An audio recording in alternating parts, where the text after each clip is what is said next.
Hey guys, Rivers here from Some Cool Tech, and today I want to show you the new Minix X8-H Plus Android Media Player. This media player is running the Android operating system, which lets you play video, games, and tens of thousands of apps on your big screen TV or computer monitor. First, let's take a look at some of the features that are new to the Plus over the original X8-H. The Plus now has dual band AC Wi-Fi, which can give you much faster Wi-Fi speeds and helps streaming video a lot. The original X8-H could go up to 100 megabits per second. The Plus can go up to 433 megabits per second over Wi-Fi. During testing, I noticed that the streaming over Wi-Fi is noticeably better and the range is better as well on the X8 Plus. You also get a gigabit Ethernet port instead of the 10100 Ethernet port on the original. And on top of all the other great features of the original Minix X8-H, the Plus can also play H.265 video, which makes 4K streaming possible. H.265 has a much higher compression, but keeps the quality very high too. The trade-off is that it takes more CPU power to decode H.265 video unless you have a processor that adds support for H.265.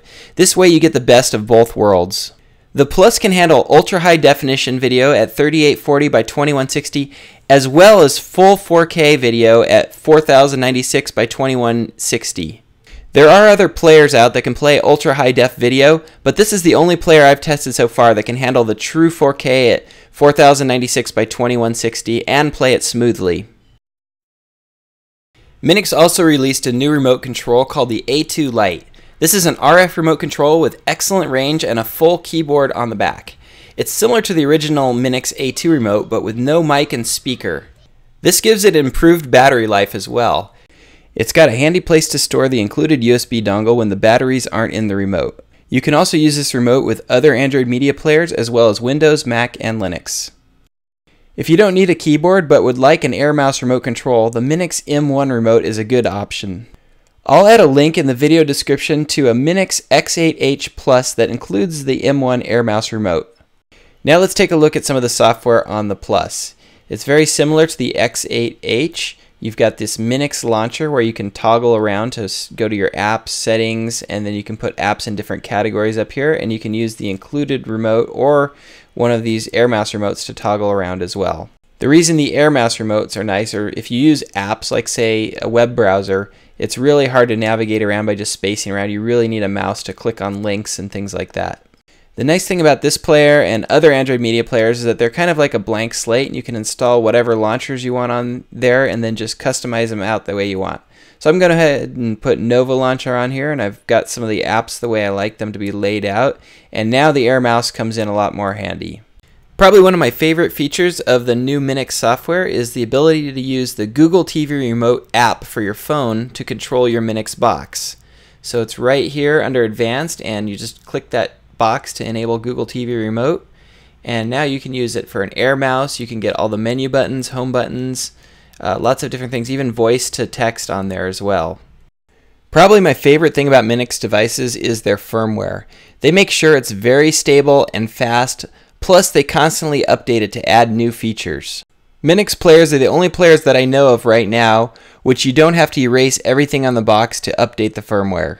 Over-the-air updates are coming soon, but in the meantime let me show you the USB thumb drive update method. So I have here a super fast USB thumb drive.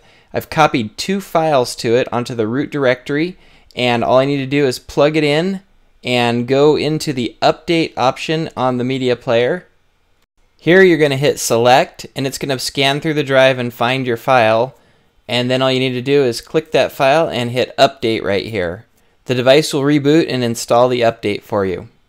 I'll add a link in the description to where you can download the firmware files that you need. Just as a note, there's different ways to flash depending on what firmware is currently on your box. And finally, video playback on the Plus is excellent. It's very, very smooth. XBMC seems to be fully working. It played every video that I threw at it. If you do have any problems with plugins or anything like that, you can also try Kodi version 14 is out as well. But I felt like I didn't even need to try it because everything I tried worked great on here. XBMC as well as MX Player could both play the 4K H.265 sample video that I played on it as well.